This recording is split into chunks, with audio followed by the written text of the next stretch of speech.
ഞാനില്ലേ എൻ്റെ ലൈഫിൽ കേട്ടേക്കണ ഏറ്റവും വലിയ കള്ളത്തരം എന്താണെന്നറിയോ? അതെ അങ്കിത, ഞാൻ അറിയാതെ ചെയ്തതാണ് കേട്ടോ. ഞാൻ ഓർക്കാതെ പറഞ്ഞു പോയതാണ്.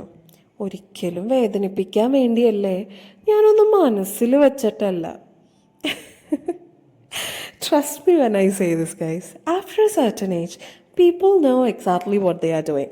നിരന്തരമായിട്ട് നമ്മളെ വേദനിപ്പിക്കുന്ന രീതിയിലോ ഒറ്റപ്പെടുത്തുന്ന രീതിയിലോ മറ്റുള്ളവരുടെ മുന്നിൽ കരിവാരി തേക്കുന്ന രീതിയിലോ ഒക്കെയാണ് ഒരാളുടെ സംസാരവും പ്രവൃത്തികളൊക്കെ എങ്കിൽ അതൊരിക്കലും ഒരു അറിവില്ലായ്മയല്ല, അതൊരു പാറ്റേൺ ആണ്. And patterns are always A choice. ഞാൻ അങ്ങനെ വിശ്വസിക്കുന്ന ഒരാളാണ് കേട്ടോ. അങ്ങനെയുള്ളവരെയോ അവരുടെ കേൾവിക്കാരെയോ ഒന്നും നമുക്കൊരിക്കലും മാറ്റാൻ പറ്റില്ല. So the only option is നമ്മൾ അവരോട് റിയാക്ട് ചെയ്യണ രീതി അങ്ങ് മാറ്റാം.